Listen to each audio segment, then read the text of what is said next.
And I realize, and I've come to realize that, you know, it's not enough to be anti-war, you have to be pro-peace. And so for the rest of my life, I will be working to make sure that our countries, our leaders, use peaceful means to solve problems and not war. And I really also have realized that that really begins with each individual. You know, each individual has to come to a place in their heart where they are willing to have the integrity and the courage and the wisdom to solve problems peacefully before we can ask other people to do the same thing. So it's just I founded a Camp Casey Peace Institute, and this is something that we're going to foster, and I will be working for. What will that be like? Well, the Camp Casey Peace Institute will focus on young people, you know, building programs to help them come to this moral decision within themselves, but also to reach out to other young people.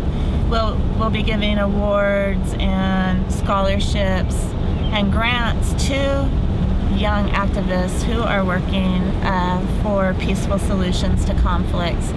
And that's going to be something that I've just got off the ground. I'm working through my organization, Gold Star Families for Peace, now to get our immediate goal, which is a withdrawal of troops from Iraq. And my long-term goal is to foster this peaceful paradigm in the world. So how will that paradigm fit into everyday life for children, for instance? Will it be in public schools? Hopefully, would that be something you'd be shooting for? Of course we would love to do that. You know, basically, at first it'll be on the Camp Casey model of, you know, doing peace camps. You know, and I'm hoping that we're going to be able to train college students who could do it on their summer vacation. But, you know, we'll have a permanent Camp Casey location where people can come there.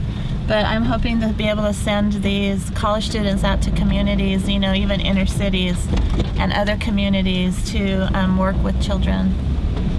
You know, and it's just a vision that's taking shape. Just like every day my life takes shape, this vision takes shape. When Casey was a boy, he was a typical boy, you know, wanting to join the military, well, and playing with guns. Well, he never even wanted to join the military. It was amazing to me.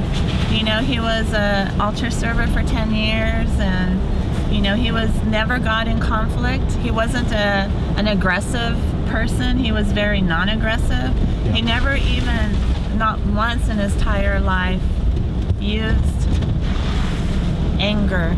He didn't hit. He was the oldest brother. He never struck his younger brother or sisters. He never got in one fist fight when he was growing up. He never wanted to join the military, and he had been recruited since the time he was a junior in high school to join the military. And he resisted it until he was a third year in college, and he joined the military, and it just really shocked us and surprised us.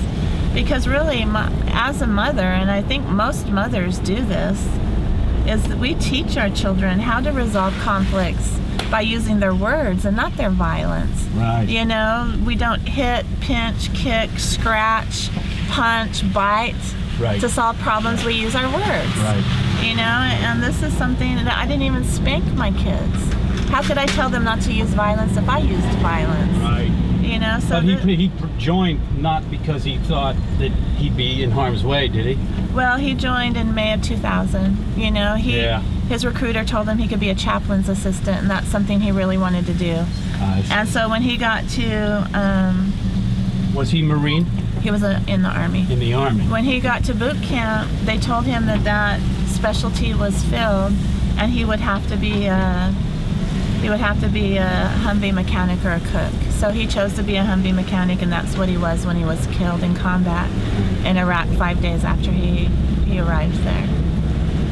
He was killed April 4th, 2004, which coincidentally is the same day that Martin Luther King Jr. was killed, April 4th. And Casey was born on John F. Kennedy's birthday, May 29th.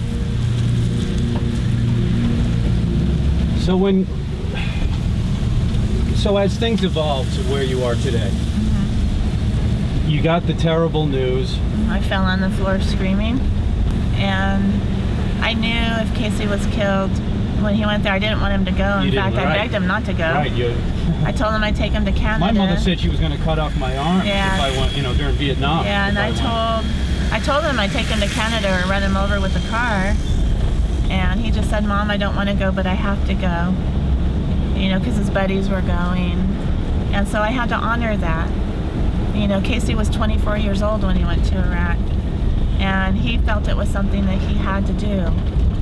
And you know, he wasn't there very long. He was only there for 2 weeks. He was in Kuwait for 2 weeks and went to Iraq and was there for 5 days before he was killed. And I knew if he was killed that it would be for nothing. And what I do right now is to make sure that our children and the people of Iraq who have been slaughtered will not die in vain. That their deaths are going to count for something, and they're not going to count for imperialism or the cancer of Pax Americana. They're going to account for peace and justice.